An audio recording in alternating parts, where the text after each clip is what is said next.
Հիմա նայեք ինչ է կատարվում Ուկրաինայում։ Զելենսկին բավական կտրուկ քայլեր է անում այս վերջի օրինակ 2 օր առաջ, 1 շաբաթ առաջ եւ Միացյալ Նահանգները, որոնք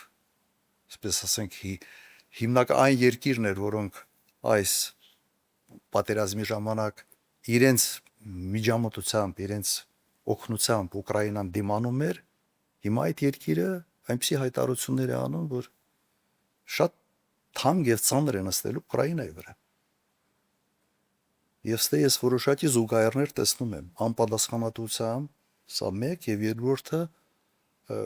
ուղղակի մարդիկ չեն հասկանում, թե ինչ են անում եւ ինչ հետևանքներ կարող են ունենալ։ Բայց այդ պահին հայրենասեր երևալու համար անպատասխանատու ղեկավարը կարող է հսկայական հետաքրքիր աշխարհագրություն, հսկայական ռեսուրսներ ունեցող երկիր ավիրի։ Ընդհանրապես Ուկրաինան կարող էր ասել, որ նեյտրալ երկրի ստատուսով ինք կօգտվեր եւ Եվրոպայից, եւ Միացյալ Նահանգներից, եւ Ռուսաստանից։ Ասին չէ, մենք պիտի մտնենք ՆԱՏՕ։ Դե մտեք։ Ինչ ստացա։